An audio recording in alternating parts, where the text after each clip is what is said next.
Hello, welcome back to another episode of Straight Facts. I'm joined, as always, Wednesday afternoons by Jessica Black. How are you? I was trying to unmute myself. I'm good. I can't complain. Um, I like this in between period of like Christmas and New Year's, and you kind of get a pass. You can kind of be a little bit lazy. I know you don't partake, but I do partake in this little like where you're kind of forgotten for a little bit and you can just kind of lay around and do nothing. Yeah, I'm enjoying myself. So yeah, I'm happy and I'm good. So yeah, Good, how are good. you? I'm very well. Lots to delve into today. Ralf Ragnick, has he lost or is he losing the dressing room? There's some damning reports today about a lot of problems that he has to resolve behind the scenes. He's also addressed the fact that he had what he called a negative surprise in the last game, not happy with the way he's attacking players are performing. We are going to speak today about Mikel Arteta. Of course, he will not be available. He will not be on the sideline for the game against Manchester City this week. A big game for both sides. And we're going to take a look at some transfers as well, with Declan Rice to Chelsea seemingly on. So loads to delve into, which we're really excited about tonight. Make sure like buttons are being smashed and that you're all subscribing. But yeah, like I like this period. I like the Christmas period. One, there's lots of football. There's lots of games. Get to eat and drink a lot without feeling guilty. So yeah, I can't complain at all. But I am still working 8 hours, 9 hours a day every day, so it doesn't really feel like a break. But yeah, it's all good. Been enjoying the football when Man United haven't been playing, to be honest, because we've been absolutely shocking. We've been absolutely shocking. But did you have a nice Christmas? Yeah, it was okay. It was fine. I'm older now, so I don't get to like be excited and run down to the tree and all that kind of stuff. It's just nice to lay around and have a good excuse to do so. So that's what I usually use the holiday periods for. But yeah, like good gifts, good food, those types of things. So yeah, everybody in my life is healthy and doing well. So that's what really matters. So yeah, good Christmas. What about you? I can't complain. It was nice. It was nice. Obviously, I was ill in the lead up to it. I felt a little bit better, but I cooked and I made a lot of things from scratch. Like I made my own gravy from like the turkey and everything that comes with it, and I made my own stuffing for the first time. I enjoy cooking, so yeah, it was good. It was good fun. Kids had a great time as well, and they're still buzzing after it now. So that's the most important thing. Like when you got kids, it always sort of becomes more about that. So yeah, really good time and everything else. And I really do just look forward to Boxing Day, though. I am still like a big kid, and I enjoy the football. I enjoy sort of having a bit of a drink while I'm watching it and everything else. So yeah, it was good fun. Really good fun indeed. And viewers, I want to know what you all did in the live comment section. What did you do at Christmas? What was the best thing you did at Christmas, or the best present that you got? Let us know in the live comment section if you would be so kind. What wasn't a good Christmas present for me, though, was waiting 16 days for Manchester United to play, and then they looked awful. We looked absolutely abysmal, to be honest. One of the worst performances I've seen from us in a long time, and disappointing to say the least. I thought what's been very interesting is what's kind of come out in the past 24 to 48 hours in relation to Man United, on a really damning report from Chris Wheeler in the Daily Mail, who speaks about there being a lot of unrest in the dressing room. Players very unhappy about the times of training.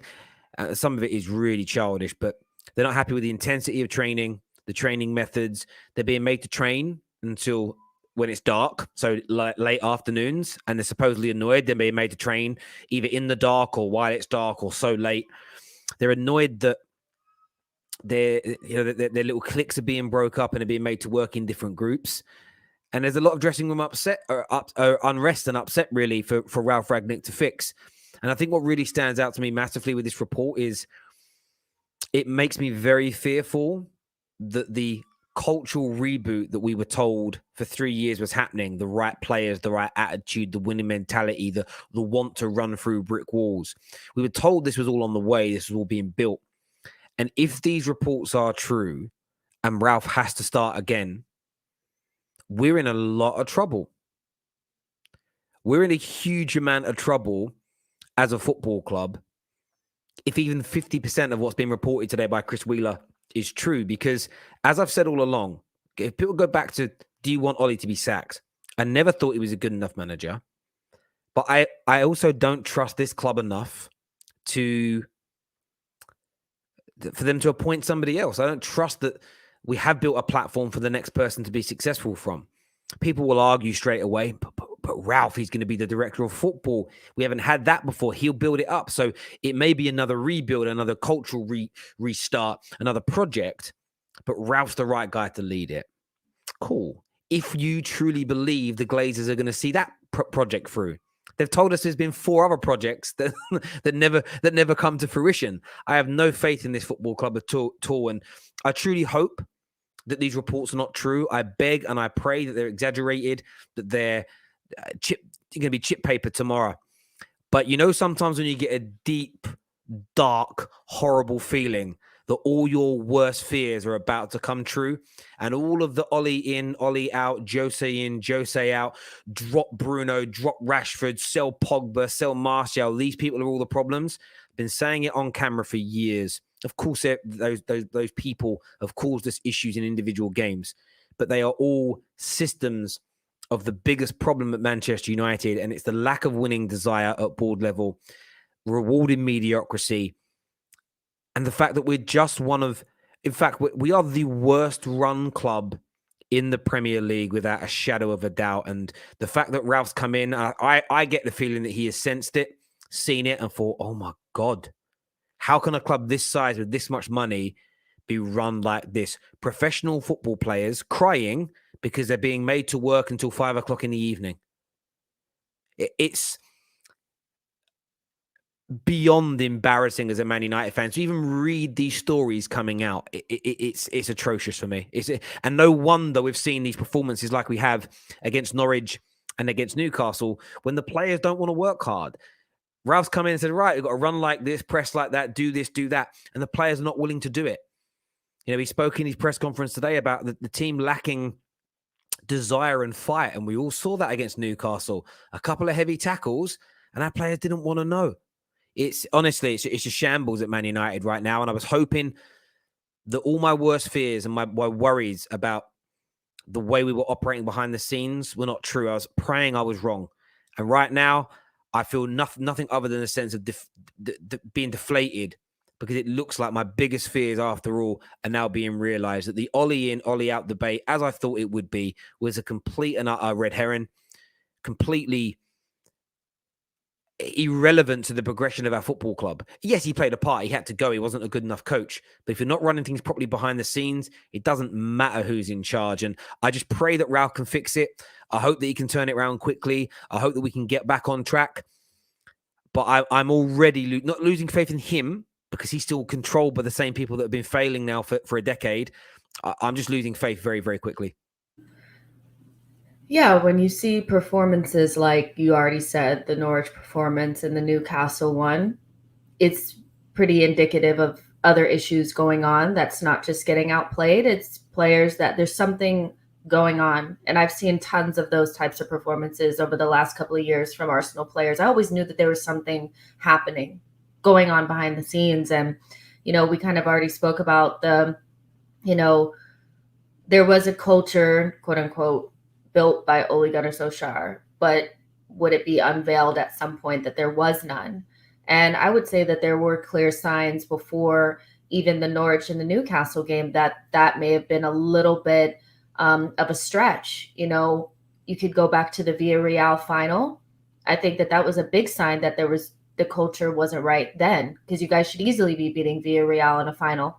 I didn't see a Man United team that was really together, and it looked like, Villarreal, please lay down and just let us win the game, because we don't feel like doing this, So it's one of those where I can see where it might feel like the world is falling apart for you guys. But what I will say is that if Ralf is actually there to do his job, he'll be able to identify who's right for this and who's not.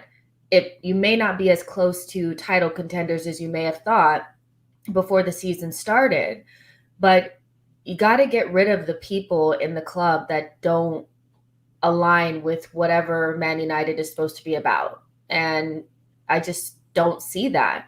That Newcastle performance was abysmal. That was embarrassing. And I'm an Arsenal fan, so, but I felt embarrassed for you guys because it was just like, what is this? You know, and for them to be whining about training, get over it. Like, what do you mean? Oh, it's in the dark? Who cares? You're gonna get into your nice Aston Martin or your nice Ferrari or whatever after you leave and go home to your heated floors. Like, what are you crying about? And so the best case scenario for you guys is that Ralf is actually here to do the job that they said that he was there to do. And you'll slowly see those players peeling off that are not right for Man United. The worst case thing would be if you guys have to start over. And yeah, we've already spoken about that, but that's not really what you guys were sold. And so that would be disheartening for your fan base. Absolutely. And it's one of those things where if we have to start again, I'm not going to stop loving this football club, the history of this football club, and I'm not going to stop having a good desire for it to get back to where it wants to be. And if we have to start again, we have to start again. I have to learn to accept that. The difference will be though, is that I'm going to be very demanding from day one. I want very quick turnaround and change. None of this 2 to 3 year nonsense. And the reason I say that is I've seen a few comments say, you know, Ten Hag is needed. He'll fix it. Ralf is here to fix those problems, Terry. But we were told those problems didn't exist anymore. Yeah. We were told that those things were already fixed. It's not about Ralf or whoever the new manager is. I'm getting this in early. It's not about the in or out of another new manager. It's about the club being run properly. The people running the club on a day-to-day basis, like the managers, being able to wield the act in the way in which they want. You're absolutely right. Certain players here have to be removed. Anybody refusing to listen to Ralf, anybody refusing to play the way he's instructing them to, has to be sold. I don't care who the player is. Ronaldo, Rashford, Martial, Donny, Maguire, De Gea. Anyone who says no to the director, forget that he's the manager right now. Anyone who says no to the director of football, they go, irrespective of their contract size, the love the fans have for them, the commerciality, they leave. Bring in the players that fit what we want to do, and then maintain the standards. This where it still comes back to the board, right? So you could have Ralf sitting there. You've got to work this hard. You've got to deliver these results. You've got to win these games. You've got to win these trophies. But if we come fourth, but we're nowhere near a title race, and then the next star that comes in, because Rashford's been sold because he didn't want to work hard anymore, as an example, the next guy comes in, it's done okay, but we're not where we want to be, and he gets given a new £350,000 deal a week and is rewarded for mediocrity, you are going to set the same patterns in motion again. And this is why I've been saying this for 7 years now on social media. The manager or the head coach and the players, of course there's problems. We have to start we have to hold them to account and demand they play better and they work harder. But if there is no desire at the center, at the heart of this football club, and that is the ownership to do that, it doesn't matter what Ralf does. We're going to fall short. It doesn't matter what Ten Hag does, or Poch, or Nagelsmann. I'm just throwing names. Zidane, whoever the next manager is. Nothing they do will allow us to achieve the end result that we want. And we have no divine right to win trophies or to be at the top of the league or winning Champions Leagues or anything. But it's the knowing that every day, every action taken by every single member of staff at Man United, that action should be to help lead us towards being competitive in those tournaments and being the very best version of Man United that we can be. And it just isn't there. And what I know is going to happen in this scenario is within the space of the next few months, it will be Ralph's right or wrong for the job. We've already seen it, certain players being targeted, get them out of the football club. I'm really disheartened, upset, and disappointed at Man United fans who are again repeating the same mistakes again. They're focusing on management, and they're focusing on coaching, and they're focusing on individual players. It's been the same process every single manager that's been here.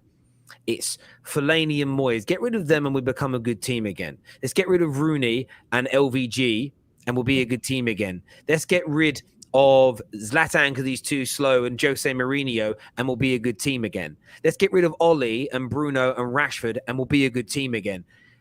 I am absolutely staggered at the rinse. It reminds me of that film with Tom Cruise and Emily Blunt, Edge of Tomorrow, whatever it's called. It's like it's Groundhog Day over and over again at this football club. And until Man United fans wake up, start putting pressure on the club to actually instill a project and we've had this conversation about Arsenal. There's definitely been improvements, but how you know when your owners have really turned the corner is what they do if Arteta does fail this season, or what they do if Arteta succeeds this season. How much more do they back him? You don't know things until you know them. And we need to demand the highest standards all the time. Liverpool fans are doing it now, more and more every summer. Well, hang on a minute. I know we've won league titles and a Champions League, but what are FSG doing? Why are they not making us better? Why are they not investing more? You need to keep on your owners, because a lot of us have owners who are very willing to take their foot off the gas as long as they are earning the money. And that's the big thing for me. If they're earning that money, they will never, ever care about getting back to the peak of getting Man United or Arsenal or whoever else back to the peak of their powers on a regular basis. And I'm really fearful reading these stories today, really fearful after what Ralf has said today in his press conference. Like, he is shocked at the lack of application from these players, and he isn't going to call out individuals. He isn't going to slag the club off. He'll be that puppet, as it were, that some may have called Ollie for not outing people publicly. And I don't expect him to do that, but I can just tell by his body language and listening to him, he knows he's got one of the biggest tasks on his hands ever of being able to fix his football club, because we are broken beyond belief. Yeah, I know that it's probably like maybe taboo to say this, but there are a lot of parallels between Manchester United and Arsenal. And even I don't think Arteta has the same, he doesn't have the same clout as Ralf, but he had very similar issues when he first came into that Arsenal dressing room. He knew right away that it was toxic. There were very high paid players with a lot of experience nicking a living, and not doing what was required to play for the football club. And so I think I think you just have to wait it out and kind of see. I think Ralf Rangnick is probably the most qualified person to go in there and figure out who needs to be there and who doesn't. So I don't think it's like everything is crumbling just yet. But what he said has definitely made it quite obvious that there's things going on that need to stop. But I did want to ask you a little bit about another report that had come out about Ronaldo, and that it's kind of like, remember we were talking about Harry Maguire, is he an alpha or beta type of dude? Can he be the captain? And there was a report that kind of came out that he's kind of shrunk a little bit in his captaincy since Ronaldo has been there, and his voice is a lot quieter now. And I think it was Danny Devil in the Details, I think that's his tag. He had put out that video again of Ronaldo at Juventus and how he had come into the locker room and exploded on them, and they looked, dejected, and he was just going in on them because he didn't like the performance that they put in. Fast forward to now, the Newcastle game, there was a lot of him throwing his hands up in the air, really looking frustrated at his teammates. And I just wanted to ask you, I know you're very big on leadership and Ronaldo's level of leadership, and you kind of rate the way that he does things, but do you think that his presence and the way that he wants to do things is detrimental to this group of players? Or do you think that they just need to grow up a little bit? Do you think that they don't have tough enough skin, or the way that he wants things done is not necessarily how they should be doing things, and maybe he should back up a little bit because he's not the captain, and Harry Maguire is reportedly a lot quieter now? Do you think that there's a little bit of that going on as well? Tug of war between a couple of players and leadership, and how they're supposed to do that in a group of players that don't seem to be being led in the right way? Very good question. I think there's a few layers to it. There is the Ronaldo throwing his arms up in the air. When I don't like it is when he's crying about not getting a foul, when someone manhandles him and he doesn't get what he wants. I feel like you're showing some weakness in that moment to your opponents. I don't like that. Him having a go at his teammates, I think he's right to do, irrespective of wearing the armband, because you don't need to wear the armband to be a leader. Interestingly, what Ralf has come out today and said that they've been training well, and in training, a lot of what they've been trying to do has been coming off. It's just not come out on the football pitch. And I think a lot of that is we were kicked in the air a little bit by Newcastle. They run and worked harder, and our players weren't prepared to go It's okay in training because you're only playing against each other and you're all working at a certain rate. Suddenly you go up against a team that's willing to work 10%, 20% harder than you. Will you respond to that? Ronaldo, Bruno, and a few others getting annoyed at their teammates for not doing what they're meant to do, especially Ronaldo. He's like, why isn't the ball coming here? Why didn't you play it back to me? Why did you? I don't mind that. I think players have to hold each other accountable on the field of play. But there comes a point where you have to try and galvanize and encourage people. There comes a point where you have to, there's only so much moaning you can do. And I'm always a solutions person myself. Okay, you've moaned 3 or 4 times, but maybe take this away from the cameras now. Maybe take this behind the scenes. Blast people in private in the dressing room instead of... So there's a balance. So I don't mind seeing it, but you have to get the balance right. I don't like seeing the petulance from him and Bruno when they're being fouled and not getting what they want in terms of from the battle with the other team, because you're showing your weakness, you're showing your hand, you're showing that you're bothered. If you're a fighter and you see a fighter get punched and the fighter smiles and says, didn't hurt me, it meant it hurt them. I get annoyed when I see fighters do it because I've been in a ring, not their level, but I know that didn't hurt. Is you go, fuck me, that really hurt. Like the body language is there and it's negative. So I think there's some good things from Ronaldo and some really bad things from him. But what I want to see are people like him and the Varans of this world take this team by the scruff of the neck and make them want to work, make them want to deliver. And you may not see the fruits of that in the instance, like in an instance, you may not see it straight away, but they're also not. Ronaldo should not be given a free pass when it comes to criticism, because he wasn't great the other night either. His hold-up play was non-existent. He didn't want to fight and battle with the opponents either. So what then becomes hard, and brings it right back around to my initial point, you're showing weakness and you're showing your teammates as this leader that you're not willing to battle and fight and earn every inch. But then you're telling your teammates to do it. Why are they going to listen to you? And I think that's one of the biggest things with Bruno Fernandes that I feel was dissipated. So there's a lot of talk from people that Bruno's always been this bad. I disagree. I don't think he has always been this bad. He's always moaned about not getting decisions that he wanted, but he never shied away from the battle. What I've seen from him in the last few months is a player, whether it's his attitude is, I can't be bothered anymore, whether his attitude is, I've tried and I just can't get everyone else around me to work as hard as me, so why am I trying? We've all been in that environment at work before, where you're the one that's always trying and your teammates are getting away with murder, and eventually you throw in the towel as well, beat them or join them type thing.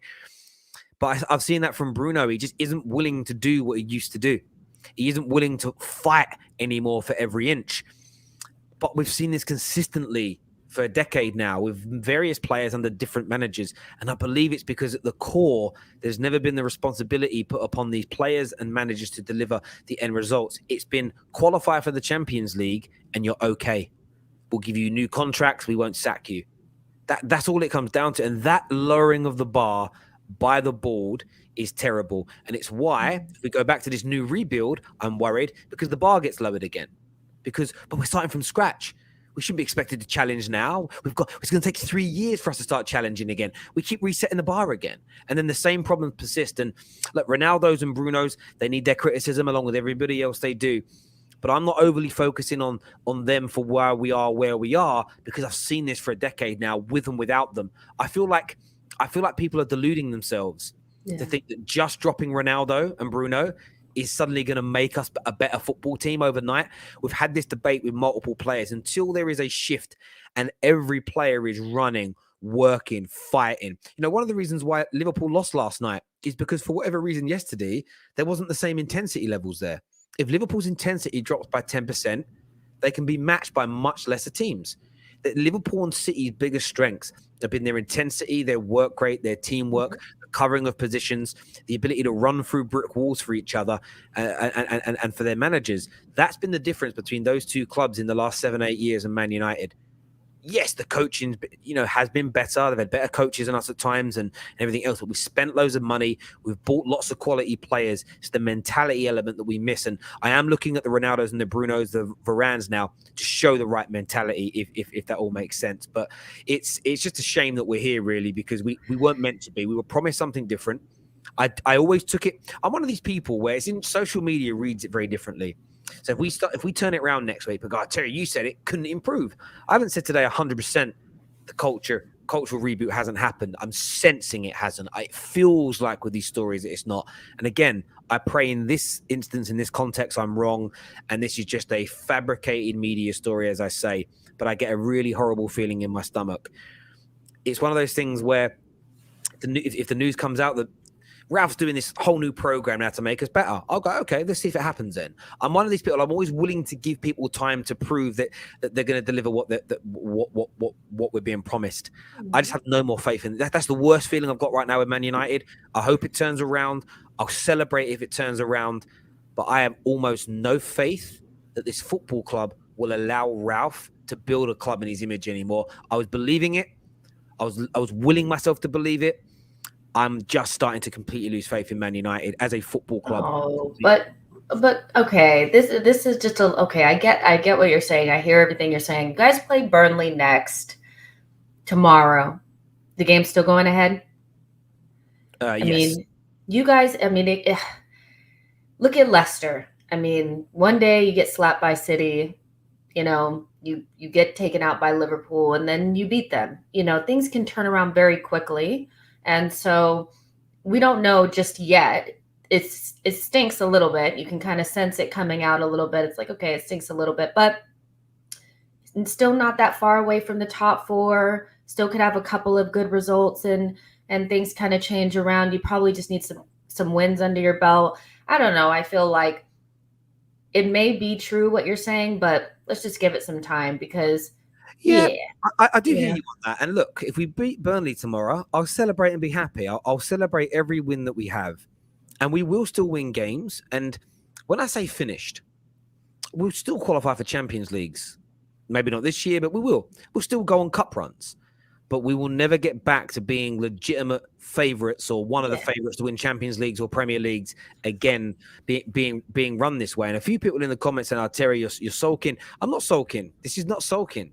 This is something I've been talking about for 7 years flat, and it always gets ignored because these conversations normally come up at the time manager in, manager out comes up, and that's all people want to focus on.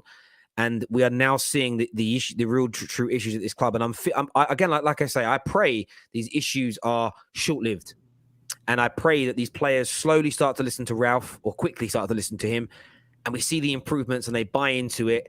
And actually, the cultural reboot happened, and it was just a bad few weeks because the players were unhappy at Ollie's sacking, but they're okay now. That's what I pray happens. That's what I want to happen. My fear is we've been here before, and like anything in life, when you start to see, when you start to see the same patterns over and over again, it's hard not to fall into that trap as a fan and be worried about it. We had some super chats earlier here. Dare I say it, Drift? Says, got myself a life-sized silicon doll. Good for you for Christmas, my friend. Well done, you. I'm glad you got it, and I am not surprised. Terry will rage, but this team needs to be gutted. I'm not gutted at the idea. I'm not raging at the idea that it needs to be gutted if we improve the squad. I'm raging at the fact that we were told it was ready to start winning, and it was just a coaching issue essentially by the club by sacking Ollie. So it's not about what has to happen that bothers me. It's about the people running the club. Go Buffalo Soldier, go a layer deeper is what I'm suggesting. Some of the players actually complain about later training sessions. What kind of mentality? Mate, it's no mentality.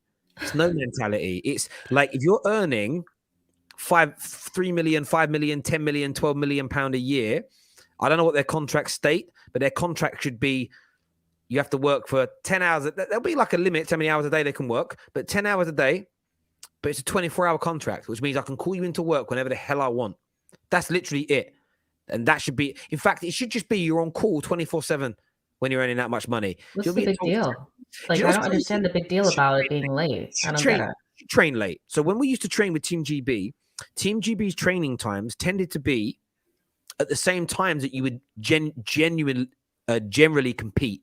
So heats were always late morning, early afternoon. Finals were always in the evenings. So the two major times for us to train Well, early morning, like weekends, it was always we'd train between 11 and 2 p.m. because that's when heats were at weekends. And every evening we would do our main training because that's when our major tournaments were. It was almost about trying to create like muscle memory and body clocks to work. Football teams should be training at night.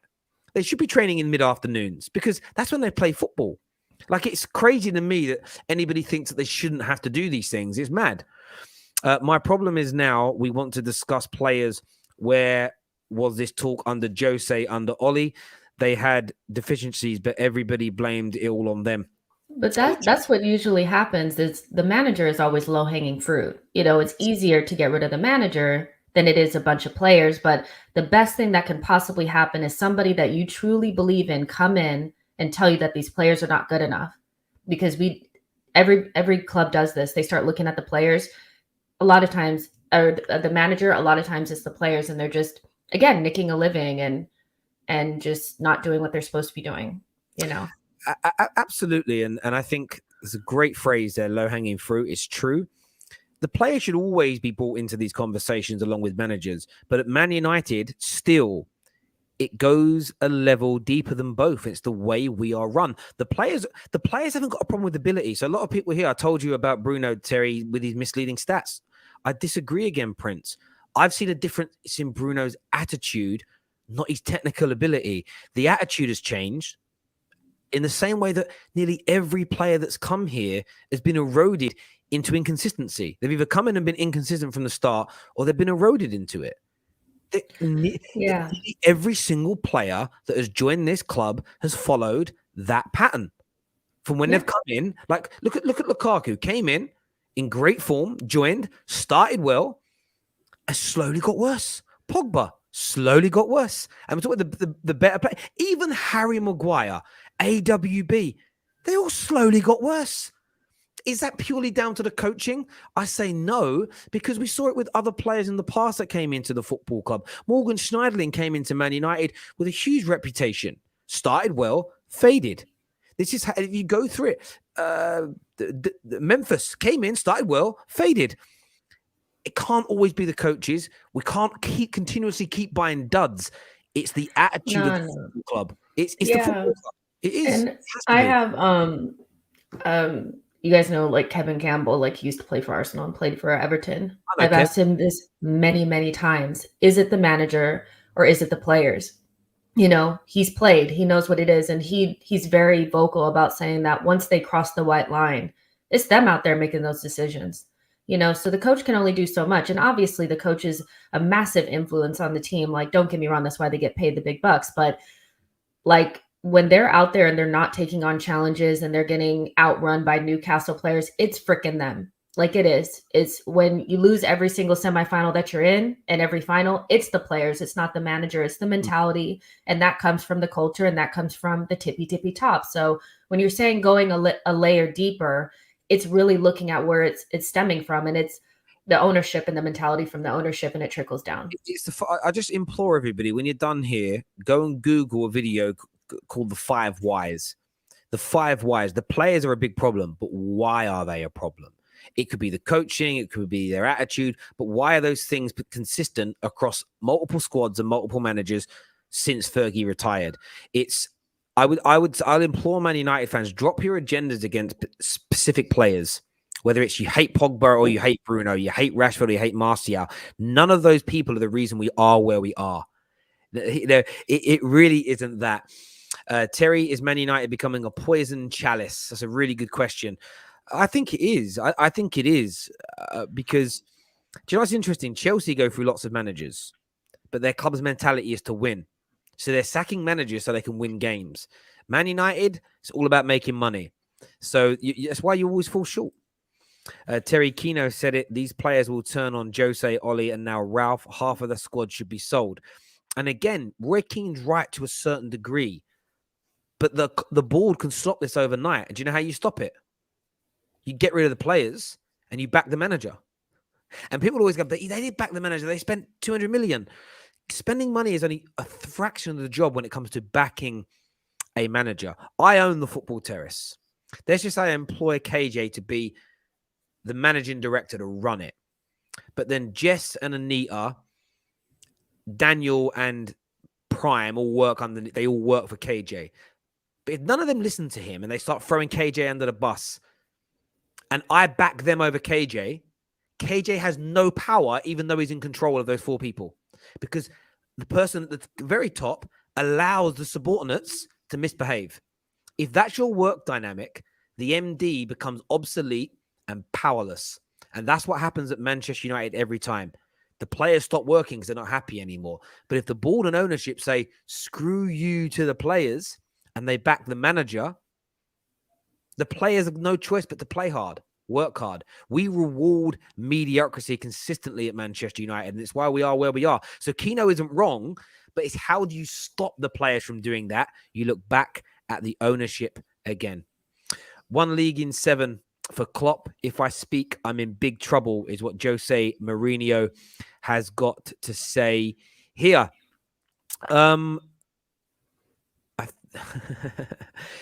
There's a few people again. The ownership of the football tells yes, we were invested into by Snack Media, but I am still the owner and managing director of the Football Terrace. I have seen a few other YouTubers spread some lies about who owns a terrace.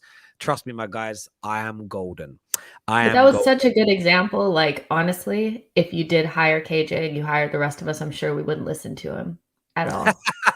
Great example. Amazing. I was like, yeah, that sounds realistic. But you would, because I wouldn't allow it to be any other way.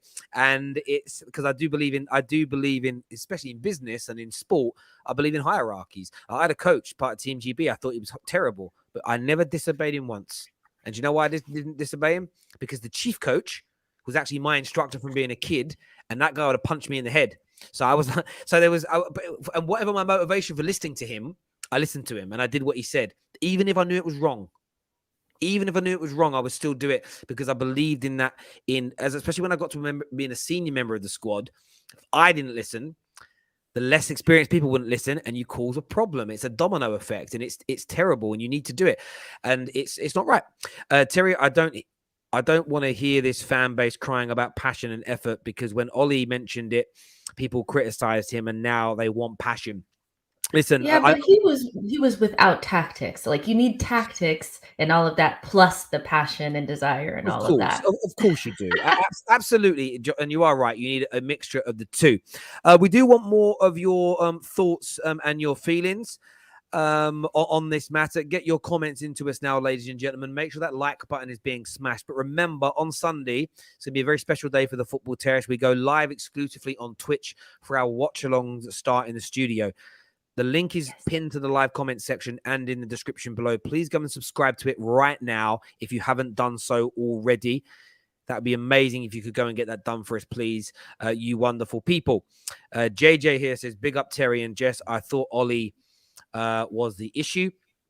And again, an issue, not the issue. And that's what I kind of like about this stuff. And it is a little bit of an I told you so moment. I've had a few DMs in the last day. Oh my God, I'm seeing what you've been talking about for all these years, Terry.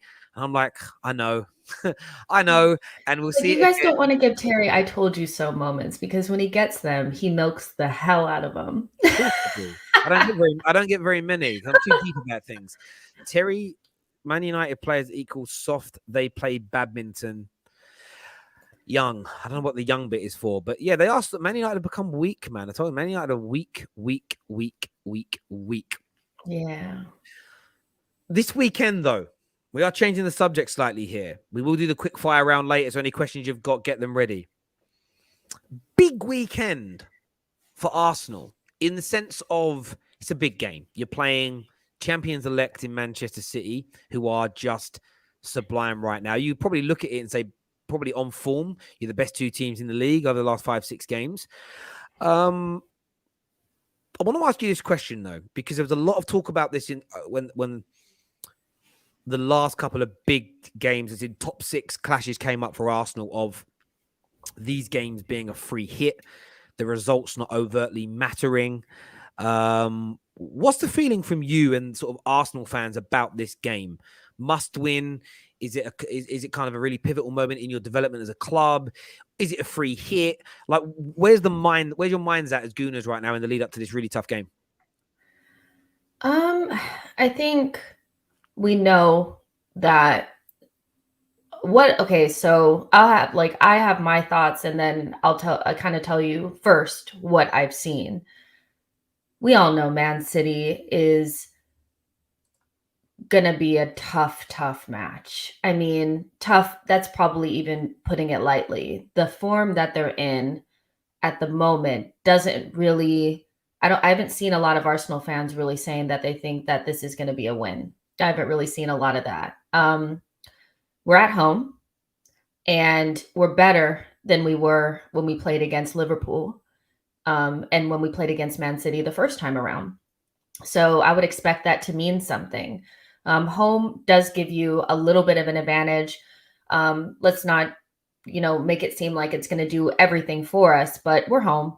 And I think there's been a significant change in the way that we've played, and in particular, the amount of goals that we've scored, the fluidity of our play, the style of play. Since Aubameyang has been omitted from the team, Lacazette's been brought in, Granit Xhaka has came back in, and Kieran Tierney has come back in. All of those players, as of now, should be available for that game. That being said, I still think there's a lot of reluctancy in the fan base to look at this game as anything other than a loss, because we haven't even scored a goal against Man City in the league in, it's got to be 5 years.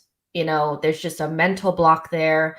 And make no mistake about it, Pep knows right now that if they get some space in between them and Liverpool now, they can pretty much write their name on the trophy in January.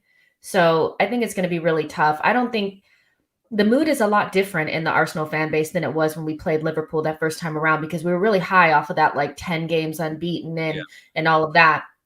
And we were feeling really good about ourselves. Now it's a little bit different. I think, the reality of seeing even like a team like Spurs and West Ham, they're still kind of right there. We know that United is right there. So we know that a point against Man City would be great, but it's so unlikely because Man City are they're relentless when they play against us, so I don't know. I think there's a lot of reluctancy to say that this is a game that we should be winning or a game that we can win. I haven't seen a lot of the free hit element. I also haven't seen a lot of we need a performance. I haven't seen a lot of that either. It's almost like this ominous, like, we know we're going to lose. What are we going to do? For me personally, I think we should have a close loss. Kind of like what I said against Liverpool. A close loss. Like, it has to be close. Like, it cannot be they get a goal and all of a sudden, like 5, 6, 7 go past us. It cannot be that. Like, it can't be that again. There's the macro and the micro of this whole thing. We kind of talked about this, like just you and I. But from a right now perspective, even me, we've done a lot of talking about United and Spurs dropping points, so everybody's kind of waiting for Saturday to come around and that ass beating to come knocking. So in the moment, if we do get slapped, there will be a reaction, and a rightful reaction, because we should not be getting slapped by Man City. We're trying to fight for the top 4. I don't see any top 4 teams getting slapped by Man City. They may lose, but they're not getting slapped. So if we think we're somewhere in that vicinity, we should not be getting slapped like that. But, we've lost against Liverpool heavily. We lost against Man United, and we also lost to Everton, and we're still in and around the top 4. So I think all in all, I think it's okay to kind of say, like, if we lose the game, it's not the end of the world. It does affect our top 4 race because it's points dropped. But if we get slapped again, there has to be questions asked about the mentality, because we've been talking about the mentality shift this entire season. Getting slapped by City and Liverpool again and again and again and again, and even Chelsea, is not progress in that area in terms of mentality for me. So all in all, I don't think that anybody really thinks that we are going to win the game. I'm seeing a lot of like, okay, it's going to be really difficult. But if we get slapped, especially after, I know I was on social media talking a lot of smack about United and Spurs dropping points. They're going to be in the mentions. It's going to be rough. So, yeah. I agree with so much of what you've said. And I look at this game in multiple ways. It's 3 points up for grabs, and every single point is important in every single game. If you beat City, it will probably feel more like bonus points than a standard 3-point. You're not playing Norwich, you're playing Man City. So you will have this sense of it's a much harder 3 points to gain. It's the hardest 3 points to gain, irrespective. Equally, losing the match, just look at it as a loss for a moment, doesn't stop you from getting top 4, doesn't damage the idea of progression massively or at all in some people's eyes. The manner of the performance and the loss, I think, is very different from a longer term angle of Arsenal's progression. Like any of the teams that are trying to get back to the very top, if you lose 5-0 and you're not competitive at all, it's almost this, how damaging could that be for the next game where you're away against Tottenham, as an example? You will have the negative Arsenal fans come back out again. And we all know that social media pressures and what people say has ways of infiltrating and getting into dressing rooms. There is also this element of some Arsenal fans won't throw baby out with the bathwater, but they would love to see a competitive performance against one of the very best teams, because it is a marker and a sign of progression and moving forwards, not in terms of this singular season, as you say, on a macro level. For this season, it would just be a very good point or a very good 3 points. But it does show, okay, well, we had that good performance against City. Can we now do that in more games against the top 6 and start to push ourselves away from being in a top 4 race and be a certainty for top 4 and maybe back towards challenging for titles? Because in the medium to long term, when you're a club Arsenal size, that's where you want to get to. And when you're 2 years into your project, your program, whatever it may be, your process. I hate using that word because everyone kind of laughs at it these days because it's been used so much, but you need to start seeing that progression in these games as well. So I think there are a few things that are at play here. I think it would be mad to write off top 4 for Arsenal with the defeat, irrespective of the size of the defeat. I totally agree with a lot of people that have said that. The whole free hit thing, the reason I brought it up as a point is that this time around, it seems very quiet. And I think some gooners have maybe learned from before the Liverpool game. We were in the studio, 3 or 4 Arsenal fans in there, all saying, you will see a performance that will show the world we've turned a corner. That was a kind of the narrative before that game. Before Man United, it was like, we're going to show you we're top 4 contenders in this game. That those games were being used as kind of markers and data points. They see, we told you, you lost them, but you are still in the top 4 race. So it didn't really change the fact you're in a top 4 race, but those games are kind of being bigged up. And of course, there was huge fallout after them. I think Arsenal fans are rightfully just keeping their powder dry before this game. What's the point of bigging it up that we're going to do X, Y, and Z and the other, where it is highly likely that you're going to, like, in terms of the odds, you're likely to lose. So why big it up? You'd be absolutely crazy. I think the only thing that can be really damaging for Arsenal in this game, potentially damaging, would be a humbling defeat, a painful defeat, if that makes sense, because your next game is then Spurs. And I'm talking then about the top 4 race, because you've got a great advantage right now. 5 points clear of Spurs, I think. And I think 7 points clear of Manchester United. Maybe 8 points. I think it might be 8 points. 7, sorry, it's 7. We're 20. You're 35, we're 28, so 7. What's amazing right now about the title race and the top 4 race, I'm not even talking as a Man United fan. I'm talking purely as a football fan and looking at the ifs, the buts, the maybes, which is the exciting bit in the build up to games. You get a good result against City and beat Tottenham, Arsenal become the outright favourites to make the top 4, in my opinion, because you will have anything from a sort of 7/8 point right up to a 10-point gap between you and everybody else. Yes, there's games in hand, but they're not points. You've got that 10-point gap. That's a big hill for Spurs and Man United, who are inconsistent. I know they haven't been beaten in 7 games, Spurs, but I'm still not convinced they're just going to do that to the end of the season. They're going to lose games. So everybody's going to lose games, including Arsenal, between now and the end of the season, but nobody has shown any signs that they can be overtly consistent. Maybe until now with Arsenal. Win your next 2 games and you're in a great position. Equally, though, lose your next 2 games and Man United and Tottenham win both of theirs, you could end up being a point behind Spurs, but then Spurs still do have 2 games in hand, which changes that psyche. Those 2 games in hand are kind of looked at as, wow, we can extend it to 7 points, rather than we could win those 2 games and still be 3 points behind Arsenal. The psychological element, which is so important in football, is so up in the air over this next 2 to 3 weeks. And I'm just really excited. Of course, I want my team to come out on top because I'm a Man United fan, but I'm very intrigued. It's like the title race. Liverpool, they could lose to Chelsea on Sunday. By the time they lose that game, they were top a few game weeks ago. They were top. By the end of that Chelsea game, by the end of the festive period, they could be 12 points behind City. Yeah. It's so exciting. A lot of people don't like talking about it. I don't want to talk about it.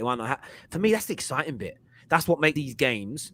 Man United's game tomorrow, the City's games, the Man United games at the weekend, the Man City Arsenal game. We then get the little break for the FA Cup, and then we go into the games where Arsenal play Spurs. It's amazing. Like, it's amazing the situation we see ourselves in from a competitive angle, and I'm just very, very, very, very excited. And I do feel like this next 3 or 4 game weeks, because of the games in hand thing that's happened, there could be a real big kind of pendulum swing in terms of confidence and who people consider their favourites to be. So I'm really excited about it. But look, I'll be honest with you about Arsenal. I think you've got a really good chance of doing something against City in terms of positive result. And I think you're in great form. I do think a corner has been turned. I do think there is progression. You look such a stable side. Very, very stable indeed right now. Difficult to break down. And I think something that could solidify that confidence and just boost that team further would be, and I'm going to quote you here, the mental block you have against City. Something like that maybe ending. A 1-1 draw. Defending well. Scoring a goal. Walking away, being proud of yourselves. That could be the shot in the arm that could give you as a team. I think it'd be gargantuan for your season. I really do. Yeah, we'll see. City is just, it's because I know once Pep gets into this mode, it's going to be really, really difficult because they're fighting for something really important as well. And I think those sense blood in the water with Liverpool dropping points. So yeah, I would love to see us really give it a good go, and people underestimate having experienced players in your team, over the flashy new thing. When we played against Liverpool, we had Sambi and Tavares, and they had played well up until that point. I think we played so much better with Xhaka and Tierney in our team, and I would expect that to make a difference. Maybe not a winning difference, but a definite difference in our ability to stay compact and not lose our heads and things like that. So we'll definitely see, but, we've already kind of talked about this. I view the Liverpool and Man City matches a lot differently than I do Man United, Chelsea, Spurs, West Ham, if you want to include them in there, and Leicester. Those are the matches that I look at and I'm like, we absolutely should be getting something from those games, especially at home. And so the Manchester United game actually hurt me a lot more than the Liverpool one where we got slapped. Because I just thought points were on the table there. We beat Spurs. I thought that was important. If we lose to Spurs this time around, it will hurt our top 4 race. It will, so that's the game that I'm really looking forward to, because it's I agree. That's a 6-pointer for sure. No, I agree. And that's why I think the game against City is important, though. So not so much from the points angle. You get a draw, you get a win. It's huge in the top. You're not expecting it. If you lose and you lose well, like you say, I don't think that'll damage you. It's just that, sometimes there can be, I think if you beat Man United, you beat Everton. Personally, with the run that you were on before that, I believe you beat them. So it's sometimes that knock-on effect and everything else. And yeah, the Spurs game in a few weeks' time is going to be huge for both of you, irrespective of what happens. It's going to be massive. And again, really, it's a bit like the Chelsea-Liverpool game this weekend. There's so many, it impacts other teams. The result impacts other teams. There's huge implications for each side. You've got this game in hand thing hanging over a few clubs' heads. It's all really exciting. And I think as football fans, it's added so much more jeopardy. And someone said to me the other day, why do you speak a lot about if, buts, and maybes? I was like, if you took if, buts, and maybes out of football chat, there's no football chat. there's none. You literally get rid of nearly all debate. So it's an intriguing one. How do you think, or what do you think? Do you think it'll have much impact with Arteta not being there? Absolutely. I think that's a big loss for us, because if you don't watch our games, he coaches them through the whole thing. He coaches them through the entire thing. I don't know what it would be like with any of the other people out there on the sideline. I remember when Pep was out for a couple of games and Arteta was managing or coaching Man City, they lost both games. I think there's a big drop off with teams when you don't have your real coach there and you're playing against a really difficult team in Man City. So I don't know. And this is where your leaders really need to step in. And one of the biggest criticisms of Arsenal over this season is that the senior players have not held their own. You know, Thomas Partey should be available. Granit Xhaka should be there. Tierney should be there. Lacazette as well. So I would expect them to lead the team, but we've known in games gone past that sometimes they do kind of crumble under the pressure. So I do think that makes a significant difference. And so, again, we'll see. You know, I will be hiding behind the sofa watching this match. I'm not ashamed to say it. I don't have very much confidence, but you're right. Like a goal would be great. A draw would be amazing. And that would definitely give us a good platform to go into the Spurs match, which is going to be a battle. I can already see it now. So we'll see what happens. Yeah, I agree. I think it is that is the big miss as well, and it's a shame. And hopefully, fingers crossed, he's asymptomatic and he's okay, and everything else. But yeah, a big blow for yourselves in relation to that. Ladies and gentlemen, please do us a favor and smash that like button right now. Share, follow, subscribe, do all that jazz. We've got some super chats here that we saved that we're going to go to now. Where are we? I put some out already. Man City and Liverpool are free hits. Sorry, Man City and Liverpool are free hits for us. Anything else? I think I get what you're saying. If he's saying that they're free hits for us, I think the words free hit aren't coming off right. You know, we just know that we're heavily like the underdogs and those, you know, and we just don't do well against them, but we still should be competitive, you guys. Like 5-0 and stuff like that, not touching the ball. Nah, that's not good enough. I agree. Man United players versus Newcastle were like brats needing a time out. Completely agree. Igal would definitely disagree with Jess, is what's being said there. That's fine. Deborah Luck here says it's the players who have made Man United's problems. No manager, unless they are very tough, will change these prima donnas. Their attitude stinks, and all the so-called special players think they are in charge, is what Deborah Luck thinks about Man United's situation. Thank you for that lovely donation as well. Thank you. By the way, Liverpool FC forever. We never walk alone, is what Deborah's got to say. We will touch on last night's game when we go into the quick fire round a little bit later. But up next, we're talking Declan Rice to Chelsea. Make sure you smash that like button, people. Let's go.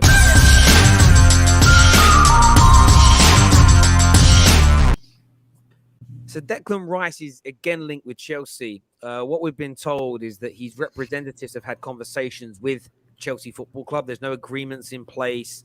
You know, nothing's been kind of formalized and put together in that way. However, it is still thought that, you know, Declan Rice has told Chelsea that via his intermediaries and everybody else, just so everyone gets that clear, that they're still his number one place. They're still his number one destination. They're looking at the likes of Tchouaméni.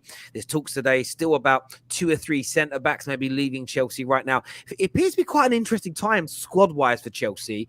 But the big question, I suppose, today, Declan Rice, do you see him being a Chelsea player next season? And if so, what kind of impact do you think he'll have at a club like that? This is coming as a little bit of a surprise here, because I thought that they had kind of closed that chapter and we're going to go full in with Tchouaméni, you know. So going back to the Declan Rice thing, I don't know if I feel like this is more Declan Rice trying to force that move than Chelsea necessarily being like all in with him, because the price is going to be so significant. And I do think that I thought Chelsea was going in the right direction by kind of looking towards Tchouaméni, who would be a cheaper but very comparable option with good sell-on value. So it's interesting. I do think that when I look at Declan Rice, I can see him almost certainly at Chelsea, and only Chelsea sometimes, because he seemed like, I look at the other teams that I can't see him at Liverpool. I can kind of see him at City, but not really. Rodri's already there. Rodri's very young. I don't see him going anywhere. Man United was the other place that I could see him going. but looking at Ralf Rangnick's kind of background, I'm not sure if he would go for the flashy big name signing. So Chelsea is probably where Declan Rice wants to go, but it feels almost like that's where he wants to go. And Chelsea, I don't know if they're necessarily sold on spending that amount of money on him. When he came from their academy, they've had him before. And again, Tchouaméni is a very good option with bigger sell-on value in the future. So I would say, if I had to guess, this feels like something that could happen, but is probably 60% Declan Rice pushing it because that's where he wants to go, and 40% Chelsea really wanting to bring him on because Chelsea have other options. Yeah, look, I think Chelsea are being smart here. They're obviously talking to the player because he's definitely, I feel like he is on their radar. I think the one thing that puts them off is this 100 and anything from 85 to 120 million pound are the quoted prices I've read and seen. That's the big down point, because there's talk today I've read about Aspie leaving at the end of the season. There's obviously the Rudiger situation. You've got Christensen, whose contract talks have stalled. They could lose 3 of their most important defenders. And I know that Aspie doesn't play as regularly anymore, but I still think he's a very important part of that dressing room and team. Yeah. They lose those 3. They have to replace all those 3. You've got Koundé they're looking at. Is Assar and Chalobah ready to play on a regs basis? I haven't seen they are yet. I don't see that they have done. Plus, if you sign Koundé, I don't see them playing 2 or 3 young centre backs on a regular basis. You're going to need to go out and buy experience. Can I add something to that really quick before you finish? That this is why, like, this January transfer window plus the one coming in the summer is going to be really interesting, because that knock-on domino effect is going to be so important. Chelsea are also lightly linked with De Ligt. De Ligt is desperate to leave Juventus. Chelsea is probably one of the only teams that could afford him. If they were to bring in De Ligt, that gives Juventus the money to buy Vlahovic. That's his first option.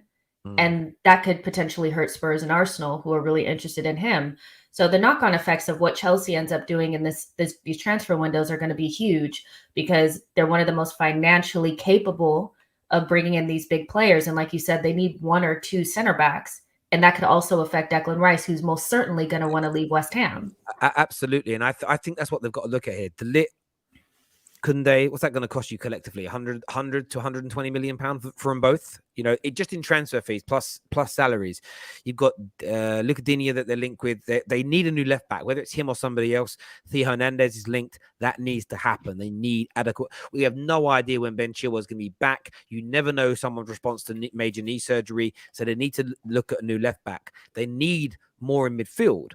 Saunaguez hasn't worked out. Kante is continually picking up injuries as an example. I think Declan Rice might find himself priced out of this move to Chelsea because of where else they need to spend money. And even Chelsea, with all their finances, everybody is still got a cap to a degree because of FFP. So I feel like that could happen. I do believe Chelsea is the number one choice and number one destination for him as an individual. If they have a breakthrough with Rudiger, if they have a breakthrough with Christensen, then I think they may then look towards Declan Rice, this is why I say to people, don't take transfer rumors as like, oh, because there's been talks, this deal will happen. Chelsea are not dumb. They won't completely. Imagine they didn't say a word now to Declan Rice again, because we're going to get De Ligt and Koundé and Lucadinha and Tchouaméni. We don't need Declan Rice. Let's just paint a picture here. Rudiger signs his deal and Christian signs his deal, so they don't sign De Ligt or they don't sign Koundé, one of the two. Tchouaméni picks up a big injury at the end of the season, out for a year.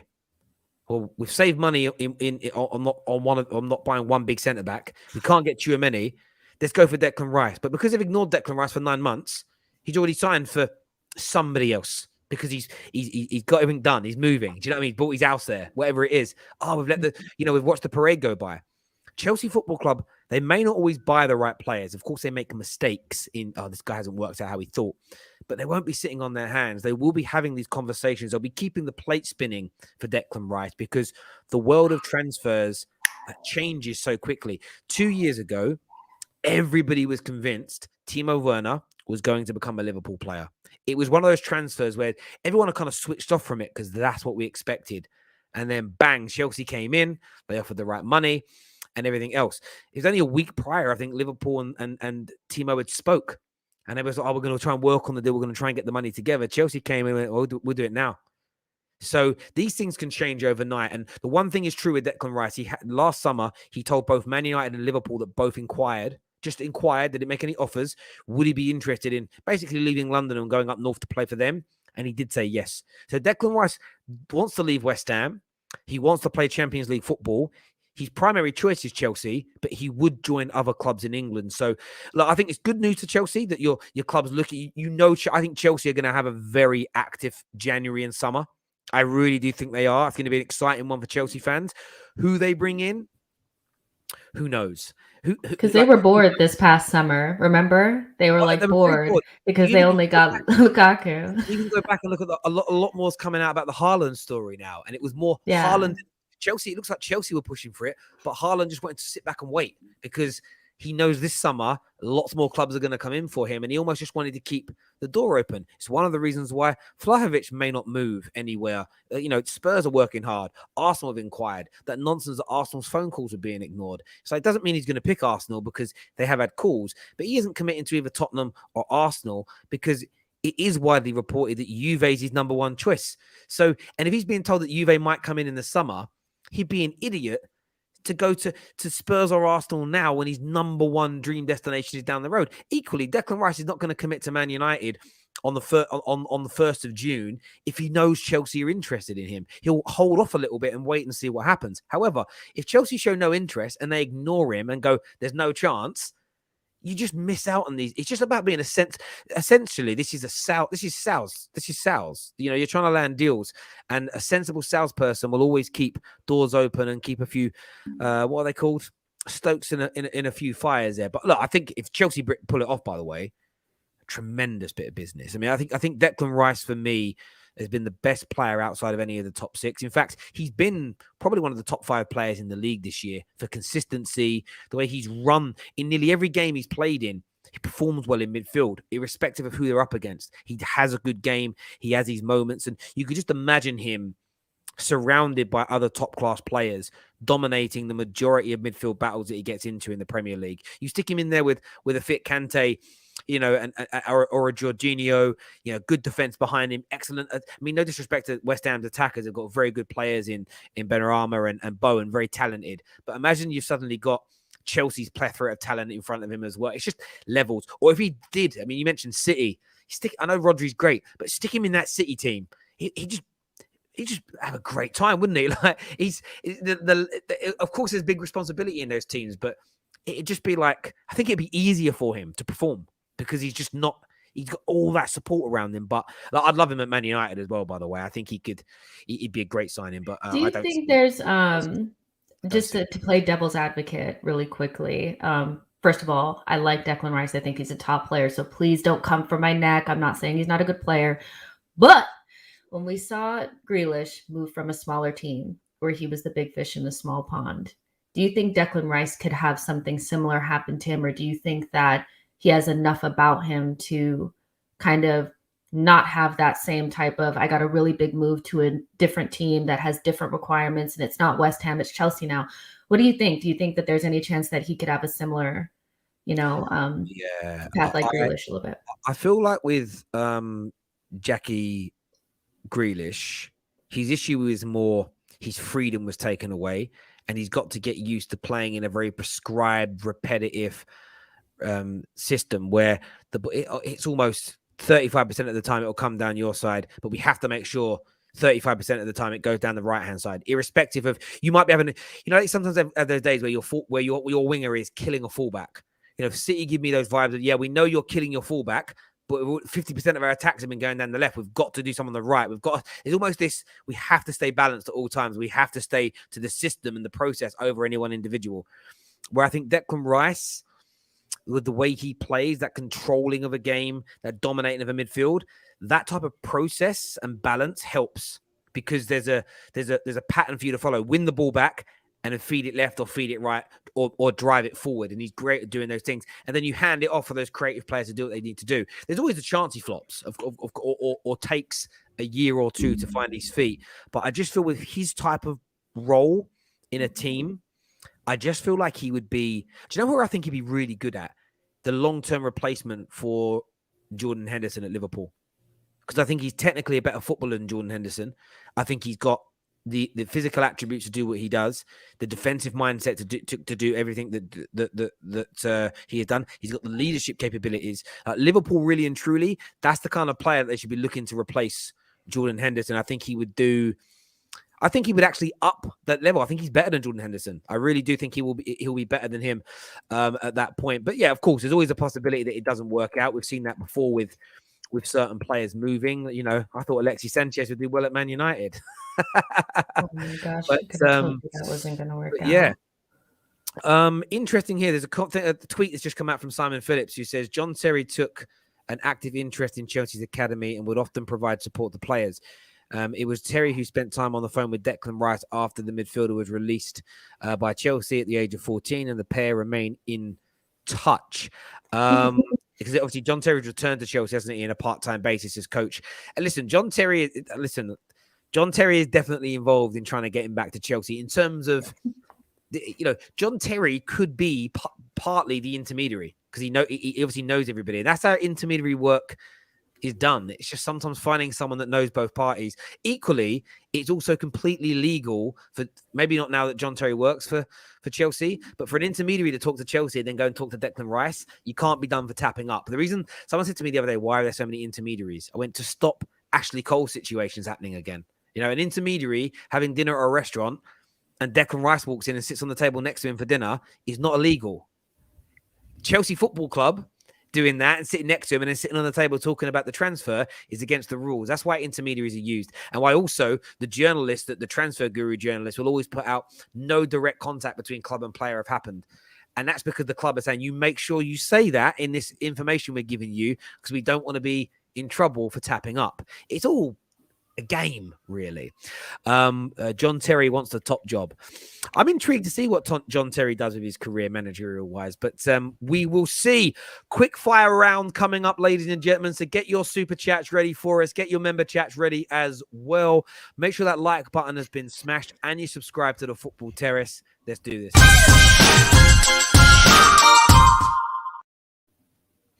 So my first question is for you, Jay.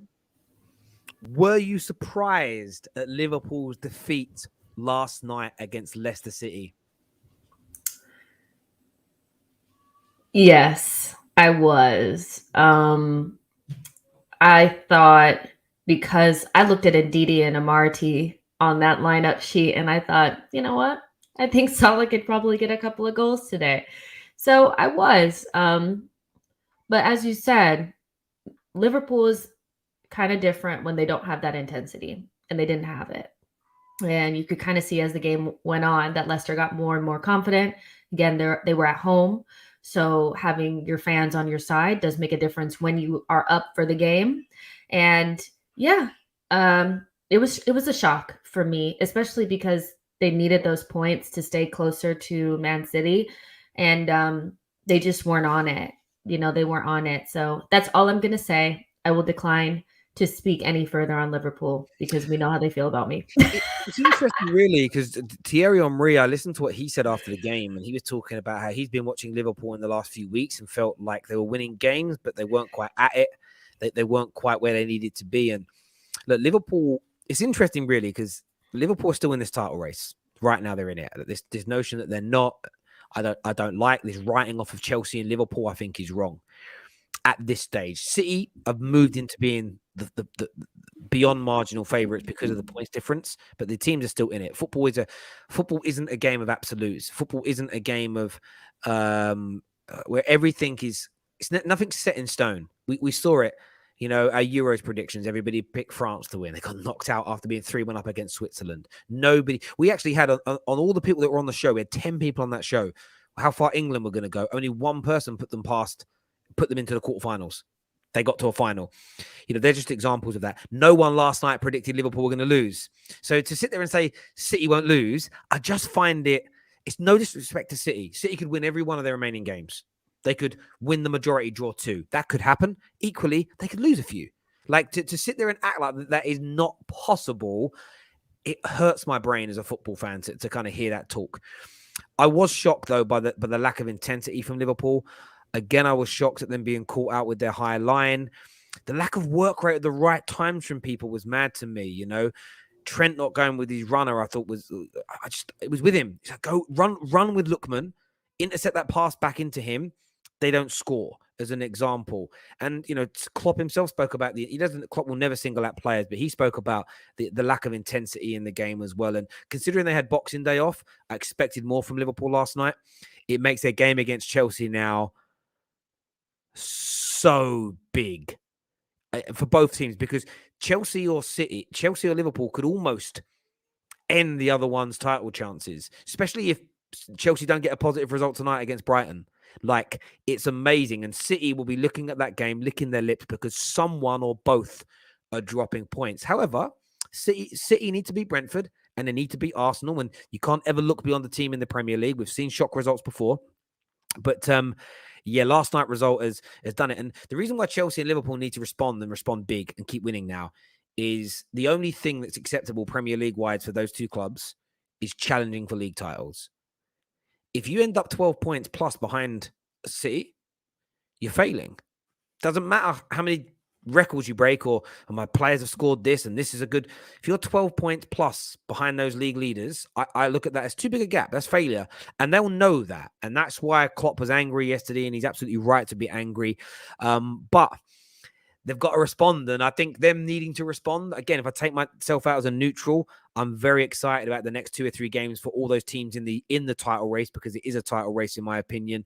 City, though, as I say, they'll be sitting back, feet not quite up, but just licking their lips a little bit, because at the weekend, both teams or one of the teams are going to do City a massive, massive favour in the title race.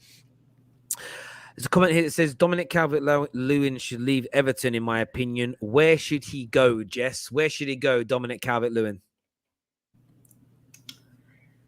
Am I supposed to say Arsenal? You're supposed to say where you think he should go. I don't know. I definitely think he might need a move. I don't think Everton are going anywhere. Well, you know, let me just backtrack just a little bit. I think Everton are doing something a little bit differently this time. They're backing the manager. You know, I don't know if you guys have been keeping up. They're backing Rafa Benitez. He's going to get some players. Whoop-de-whoop, la-la-la. Maybe something will happen. But I do think Dominic Calvert-Lewin might be on the edge of a move. I just don't know where he would go. I'm sure Man United wouldn't be interested. Man City is not going to be interested. Chelsea probably not interested. So you're kind of looking at Spurs and Arsenal. I don't think Spurs are interested. I know that Arsenal are somewhat interested. I just have huge questions around his link up, his technical quality. Would definitely improve us physicality in the box, but I don't know. I could easily see him at Arsenal though, because with Vlahovic probably looking for a different type of move, maybe to a team that's certified in Champions League, Juventus, or even maybe Spurs because they have Conte. I could easily see us with Dominic Calvert-Lewin, and yeah, it'd be interesting. But maybe Arsenal wouldn't be my number one choice, though. I hear you on that. There's a comment here for me that says, Terry, why have you got an agenda against Trent? It's as clear as daylight. Every defender in the world concedes goals. Do you hate Trent? Why do you hate Trent? Let us know. I don't hate Trent. And if you've been watching my content for long enough, like a lot of my Liverpool subscribers, I spoke about him at times as being the best, one of the best in the world as right back. I think he's tremendous technically. I think he's a very good football player. I think he's one of the most talented young players this country's ever developed. He's brilliant. I just don't like the disrespect to other players in the Liverpool team, where when he is partly responsible or responsible for a goal being conceded, it's put upon everybody else's neck and he's left alone. It just doesn't personally sit right with me. I've seen things where, you know, there's an area that the ball gets crossed in. If he attacks the ball in that area, he can win the header. And people are like, yeah, but he probably wouldn't have won it anyway. So what's the point of him risking himself? I've never heard that kind of defense for a player. It's frustrating because if yesterday it was Tsimikas who should have made that run, and we were doing the assessment, I'd have said Tsimikas was poor in that instance. It isn't that I'm picking on Trent. It's just that when you say Trent made a mistake, there is the biggest amount of mental gymnastics I've ever seen in my life to defend him. And I'm intrigued by that. So I will pull on that thread. I will pull on that thread to find out why Trent is getting that preferential treatment compared to everybody else. That's all it comes down to. I have no ill feeling towards Trent. If you've watched my stuff long enough, I've always praised him when he does well. I've often spoke about how, especially in the attack, how brilliant he is, what he does. But if he makes a mistake in a game, because he's one of the best, I'm going to highlight it. If Bruno Fernandes has a bad game, I highlight it. If who's another great player, Jack Grealish not doing very well, I'll highlight it. Harry Kane not scoring goals, I'm going to highlight it because they're the best. The best players should have the highest standards put next to them, which means their criticism is more potent when they're making mistakes because they're the better players. That's how life should be, in my view. If you're more capable, if you're more privileged, the standards for you should be higher. Simple as that. Abs here says, Terry, what happened to the show with Lee? It's tomorrow, because yesterday's time for the show was when games were being played. So me and Lee are live tomorrow. So don't worry about that. Essentially, when are you going to get the other Arsenal fan on? It's not that. If Chelsea beat Liverpool and City, Liverpool beat City, then the title race opens up. Exactly. This is the thing, Red Wolf. That's why I'm a little bit, again, I call things out that I don't agree with. So when I hear Liverpool and Chelsea fans, some that have said, I think it's over now, I believe you're just trying to write your team off so that nobody says you failed or there isn't any pressure put up on your team. I know in my heart of hearts, Chelsea fans still know there's a chance they can win it. Liverpool fans, they know Jurgen Klopp's team can go and win 10, 11, 12 games on the bounce. You know you can do it. And there's always a chance City slip up. So imagine now Liverpool and Chelsea Football Club take the same attitude as some Liverpool and some Chelsea fans who are like, it's over. And Liverpool and City start throwing away a few points here and there because they're not taking it seriously. But then City do go on a bad run, but they're not ready to pounce. You can't, that's not how elite sports work. So you guys, you know what you need to do? All Chelsea fans and Liverpool fans, what you guys need to do is get together and start putting all of your good thoughts and prayers and everything towards Arsenal this weekend. You got everybody's Arsenal this weekend. We get a result, we help you guys out. So yeah, everybody's Arsenal this weekend, right? So says you always protect Bruno. But that's not true. I've done 3 videos in the last month asking him directly to be dropped. So Sosa, listen, bro, I appreciate feedback, but when your feedback's a complete lie, it's not a good look, bro. It's not a good look. I want Bruno dropped. He deserves to be dropped. How is that protecting him? I don't get it. It's amazing. I have a question for you. Quickly. That's cool. Who's you're gonna play your 4-2-2. I think that's what you call it. Well, he's not married to that. He's been told he's not married to it. He may change it to a 3-4-1-2 or something I've read, or a 4. Let's just talk about the front 6. The 6 that are in the 3 in the midfield and 3 up top, whatever you want to call it, 2-2-2, whatever. It's the 6. Who are those players against Burnley? Against Burnley, Fred, Matic, Donny, Sancho, Cavani. It's hard then. I would go with either Elanga or Rashford. I'd do a complete it'd be a complete fresh team because they only played a few days earlier. So I'd maybe go with Elanga, a nice young player in that position with Cavani. I want to see Ahmad. What's going on with Ahmad? Maybe Ahmad you could throw into there. One of those two. But I would go with that. Yeah, Fred and Matic, Sancho, Donny, Cavani, Elanga. It would be or Ahmad. Either of those two I would go with. That's what I would do. All right. So yeah, I would 100% for this game, no matter what, I would drop Rashford and Bruno. They've been absolutely shocking. They don't deserve to start another game right now. They need to hold that bench and then show us they want to be in the team when they come on, deliver. At the end of the day, delivery and outputs are important. And yes, performance matters and everything else. And you want to see more of that. The best I've seen Bruno in the last couple of months is when he was on the bench for the Champions League game against Villarreal away and he came on for the last 20 minutes and was the best I've seen him. I think he needs more of that. Yeah, give him a kick up that backside. Simple as that. He'll respond. By the way, Bruno's also suspended. Someone just reminded me. Yeah, right. So Bruno can't play. I think he's got 5 yellows or whatever, so he can't play. So Bruno is out. So he'll definitely be. And again, but then what I want to see as well, though, I want to see Donny step up and play well. I want to, and the thing with me is, right, this is where people have agendas. If Donny has a stinker, most people that want Bruno out the team will be silent. Whether they're a YouTuber, whether they're just a Twitter bot, whether they're a guy on Insta, they'll be relatively silent. It'll be, oh, better luck next time, Donny, because they want him in the team. That's where I know I'll wind up a lot of people is I don't have set agendas. Example being, if Trent is amazing in the next game, what's me praising? Yeah. If Donny comes in and is rubbish, I'll have a go at Donny the same way as I had a go at Bruno, because I don't care about the individual player per se. I care about them performing. If Donny does well, what's me praising? You know, the one thing I'd say that Donny does need, though, I do think like Donny needs to have a manager say to him, I'm going to give you 3 or 4 games where, irrespective of your performance in the first game, you will play the next one.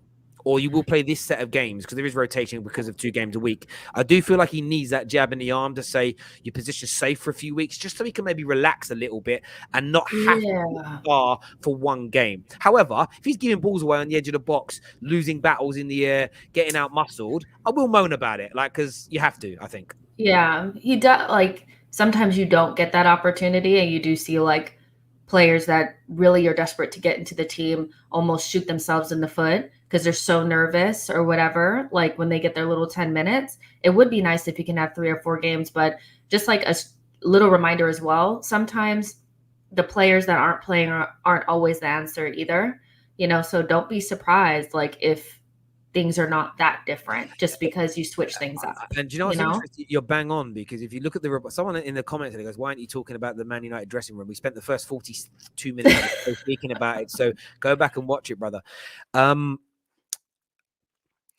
I think people assume that the people moaning about training late are Bruno, Rashford, Ronaldo, McTominay, Fred, Maguire, AWB, the players they want dropped.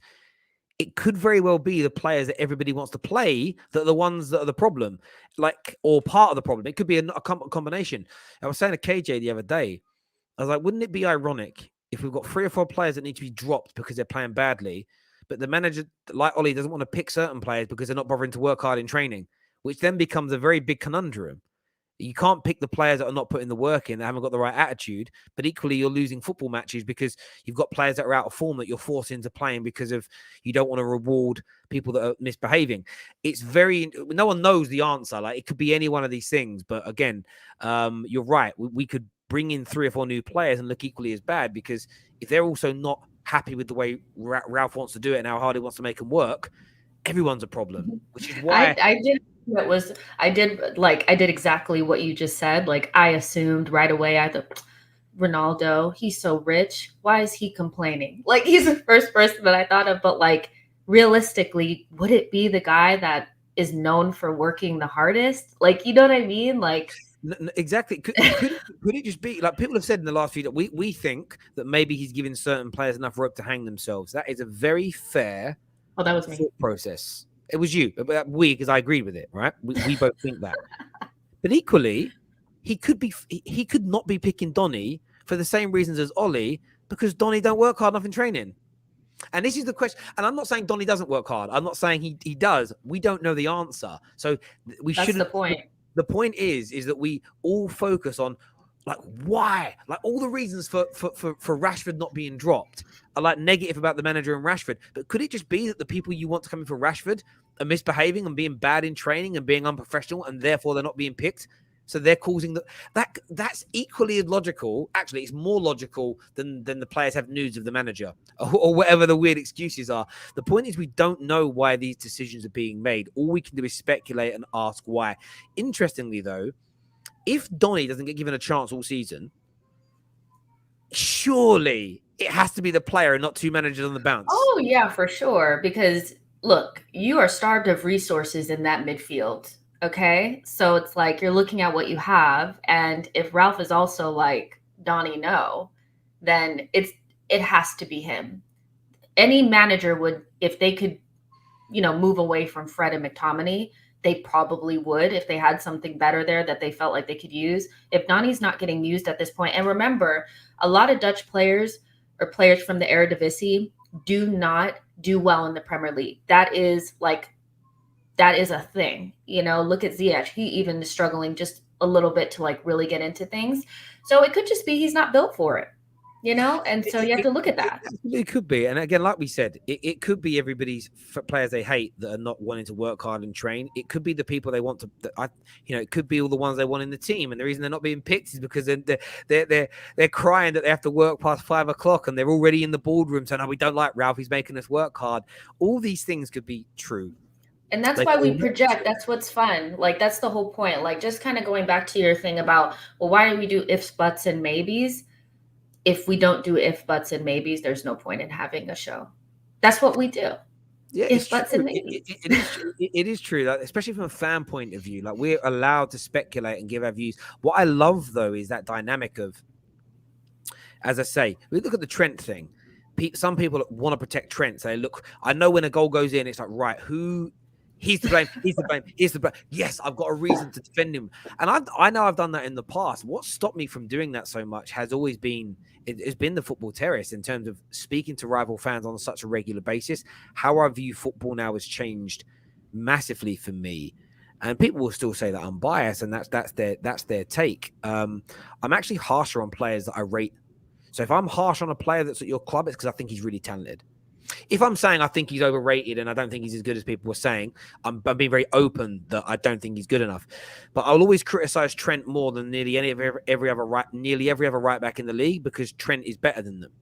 I'll criticize Pogba more than any other midfielder because I think Pogba's the best midfielder. And I think that you should always hold the highest quality players to the highest possible standards. What I found very strange at Man United in the last 3 years is how people are more angry with McTominay for not having a good game than they are a world-class midfielder next to him. That is weird to me. Like, you shouldn't expect... Like, put two strikers on the pitch. Francis Jeffers, do you remember him? Unfortunately. Go ahead. And Thierry Henry. Who do you expect to have the better game? TT. So if they both have terrible games, you've got to be more angry with Henry.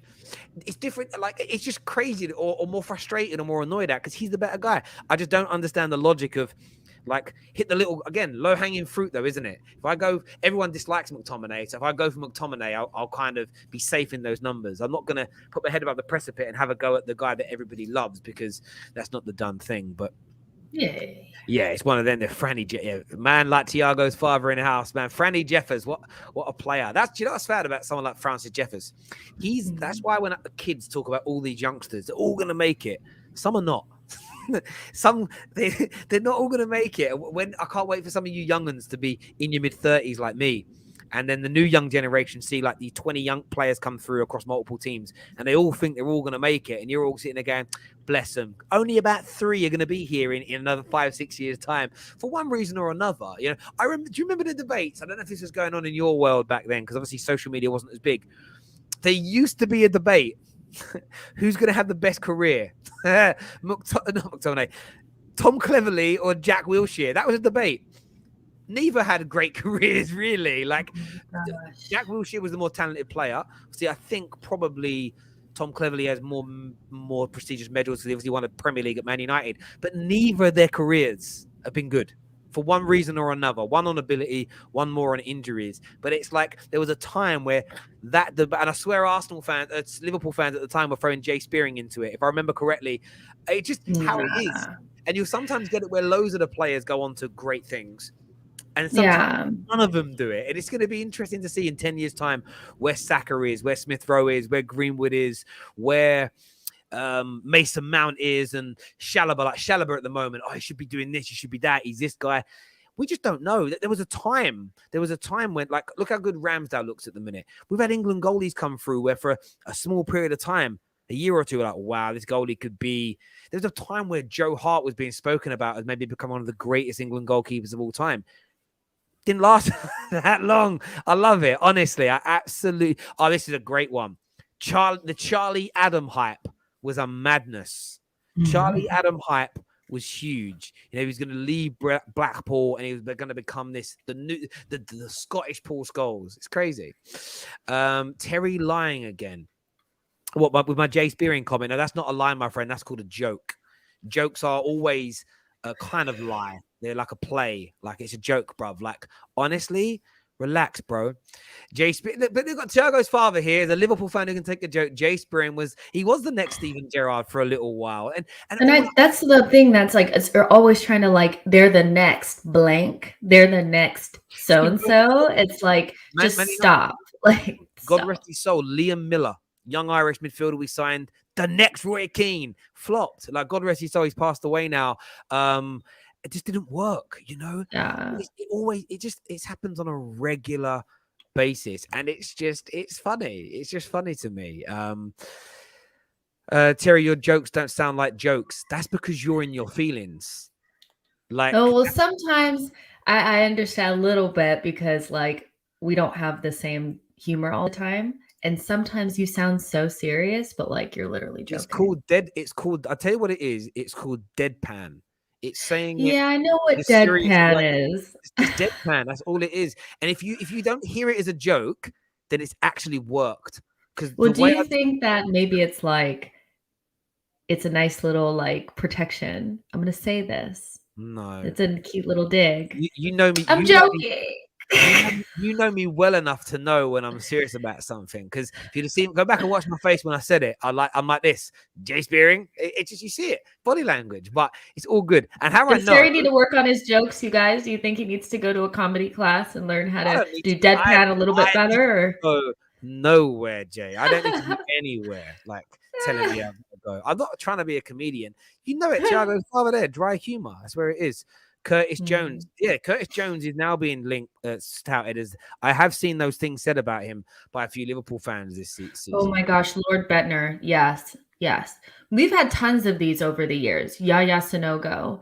Like he was going to be the next Thierry Henry. What's happening? What a great name for a striker that couldn't score. Sanogo. You couldn't have a worse name. We had Kiko Makeda come through, scored on his debut, scored on his second game. Fergie was talking about how he was one of the best natural finishers at the lower levels, just could never adapt to the next stage. We had a young player that came through and got his debut when Giggs took over for a few games, and his name now eludes me. Something Wilson. Forget now. It's mad. I've actually forgot. And he was spoken about in the same way that Greenwood's been spoken about before he came through. Debut, James Wilson scored a brace and then just faded. And we were all shocked. I remember Rene Mullenstein talking about how him and a few of the other youngsters that broke through that year and were in the first team the following season, they believed they'd made it. And instead of doing extra training, they were always like piss fighting about in the jacuzzis, like giving it the big one, like we made it, we're here now. A lot of it's mentality with people. They don't keep working hard once they break into the first team. And I think that's for a lot of people that fall away. I really think that's fall away. Dude, I just thought of a question. Can I ask it, or are we done? No, you can ask away. Go on. Oh, okay. So out of like Martinelli, Saka, and ESR, you've seen a lot of them. You know, everybody hypes them. Who has the highest ceiling, do you think? I do think it's Smith Rowe. What? Are you serious? I think Emil Smith Rowe is technically the best of the three. So as an eye test wise, technical, the in terms of, so Saka is very good.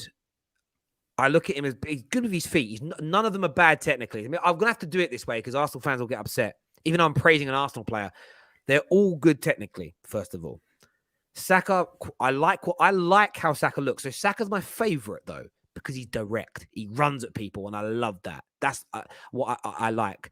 Smith Rowe though, Martinelli is going to be the better goal scorer of all of them, as an example. I also think he might move more centrally as he gets a bit older as well, but he's very good at finishing the ball. Smith Rowe, though, I think could play wide, can play 10. Those two, I don't think those two can. I think Smith Rowe will score goals. He'll create. He's got that brilliant low center of gravity. He reminds me of a young Paul Scholes when Paul Scholes used to play as more of a 10. Maybe it's because they're both short. I don't know, but he's got them vibes. He actually drives with the ball better than Scholes did because he has a lot more speed in it. So he dribbles well. He can pass. He appears to me to be able to use both feet. Not sort of could score screamers with both, but he can pass left and pass right, but he doesn't have to open his body up because he can't use either foot. So I think overall, I think Smith Rowe's got the highest ceiling. If he keeps working hard, he could become a very, very good player. They both, all three could. But I think Smith Rowe, for me, just gives me a vibe that he could reach a very good level and then move on to Man City. I think Smith Rowe, but I think they've all got the capability of becoming very, very talented players. Yeah, it's interesting. I see people in the comments, who, you know who we're talking about. But they're all young players and they could be whatever they want to be at this point. Like, depending on how hard they work. All three of them in 6-7 years' time could be playing for teams that we have. Like, we could see Martin. This is not. They could be playing for Arsenal. They could be playing for Arsenal. Like, what do you mean? They could. This is about young players. How we all predict we don't know. We could be seeing a Champions League game in 7 years' time. Liverpool are playing Real Sociedad, and then coming off the bench is Martinelli in this 80th minute. We go, oh, is that where he is now? When you're my age and older, we've seen that happen. We've seen that. Adnan Januzaj's first full season, this guy was going to be a superstar. He was arrogant as well. Yeah. He was cocky. You could tell he was reading his own press clippings. I remember when he first burst onto the scene. As long as if your three keep working hard, remain humble, and do what the best youth sort of introduction, the kind of youth players becoming first team players, I don't know what the right word for it is, ever, as in the class of 92 as a collective, if they maintain their work ethic, which is every day, doesn't matter if you're 28 years old, you keep training like you're an apprentice and you've just come in. As long as they keep working hard, keep listening, don't believe their own hype. That's the one thing about Ronaldo and Messi, which is why I don't believe Ronaldo is the guy not training hard. These guys were the best in the world for 10 years, but were still the hardest workers in their team at training because they wanted to keep getting better. And as long as they maintain those three, they'll all have very good careers. If at any point, if they do a Leroy, I always remember this story about Leroy Lita. He got his new deal at Reading, earning good money, thought he was the man. My friend knew him because his cousin played with him when they were younger. His cousin played for Preston at the time when Preston were doing very well in the Championship. And they was in a club, and this girl moaned that her drink was too warm and no ice was in it. So he took these 2 diamond rings off and put them in her drink and let her keep them. And he was like, have my ice. Like, I can see by your face already, like, as a woman, you find that very unattractive. It is. It's cringe. It's nasty. But it's like that story in itself is almost like tells me that why would you be behaving like that? Like, think like, and then again, the follow-on stories where, he stopped training as hard. He was out late too much. He partied too hard. And that was at a point where Leroy Lita was being linked with moves to teams like Tottenham under Harry Redknapp. He's been spoken about going in towards the England team as well. And I don't know whether he regrets not working harder. I don't even know. Again, I'm only telling these stories anecdotally. I don't know if they're facts. But the fact that his career stalled and he had all that ability tells me that there's at least they're at least a variation of the truth and things like that were happening. And I bet there's hundreds of stories of these players that should have made it, but they just lost their work appetite and fell away. So, it'll be interesting. Smith Rowe will be the victim of Mason Mount and Foden's careers. But that's all, from an England point of view, that could be true. One of the most successful central midfielders in the Gerrard Lampard Scholes era was Michael Carrick. That's who England's team should have been built around. Build it around Carrick to hold and control the tempo. Honestly, the England setup was mad. Michael Carrick would be, it's so annoying as an England fan. Like, the midfield that dominated the most in the Prem in his era, won the most in the Prem in his era, was not the midfielder picked for England. Crazy. Yeah, I'm not really that, I'm not really that worried about that. I'm mostly worried about Arsenal. But if I had to predict and just project a little bit, I think Smith Rowe is going to be the only one left after the next, let's give like 5 years or so, 5 to 7 years. He will be the one still at Arsenal. I think Saka will be somewhere else. And I definitely think Martinelli will be somewhere else. Saka at Man United, it'd be nice, on the right-hand side. Not at Man United. I feel like he'll end up at like a City or something like that. But they are they were. You haven't really fed them players in a while, have you? Like, there was a time where Arsenal was City's proper feeder club. Yeah, we haven't. But the only thing that I ask is that we get 100 million for these players. Like, we have to get like I believe Saka will sign some sort of Grealish type of deal in his next one, where the release clause will be 100 million. you know, something like that. So if somebody reaches it, he'll go. Like, I'm not dumb. Like, I don't think they'll all be here. We just have to get the money for them. But I think Smith Rowe will end up staying. I think he'll be the one. The only way that you keep any of them is if you start challenging for titles again. Because they're all, and again, this is a praise to Arsenal players. They are all that talented that I don't think, again, at the very least, you're qualifying for the Champions League on a regs. They're not staying at a club that isn't in the Champions League in 2 or 3 years. For sure. Three will be gone within 3 seasons if you're not back in the Champions League. Yeah. And that's and also there is an element of you as Arsenal fans need them to have that mentality. Because if they don't, you're not getting into there's no chance of you making it into the top 4. You need them all to want to win so you can become successful, but then you need to deliver as a club, otherwise they'll leave. But that's how it should be. Everybody, like, I want Man United players that are there now to all want to be at this club for 15, the good ones, to stay here. But I also want them to leave if the club's crap. The message it would send if Green was like, I'm not renewing my deal to stay, I'm going to waste my career. That could send the shockwaves we need. But there we go. Whoa. Anyway, I nearly put that. I put it up on the screen, then I read it. No, I saw it. I don't know. I don't know the answer to that question. And we're not putting. I always put super chats up, but that doesn't need to be. That is not a question that we will be okay. On the terrace. I know she used to play football and that, but that's no need to stereotype. Dare I say, Drift? That in itself is ridiculous. Oh my God. If a woman likes football, that equally means that's a madness to me. It's a madness, brother. Terry brings on soft rivals to feel good about himself. What? I'm not soft. It's mad, really. I saw is soft. I don't think we're talking about you or like literally. You telling me Zane's soft last night? Zane was soft, like Ben soft, Hussein soft. Listen, this is what I say, Trent. Like, you guys, like, there's banter and then there's just lies, and the rest of the viewers watch it and think you're so stupid. As if I don't bring on people that challenge. I even put a video out today of Don Hussein challenging me and telling me I'm wrong about stuff, because I don't care. I want more challenge. More challenge, the better. Most people are just too scared to do it. I've actually told people off backstage before, like, why didn't you challenge me on that? Oh, I didn't feel comfortable doing it, like, right to do it.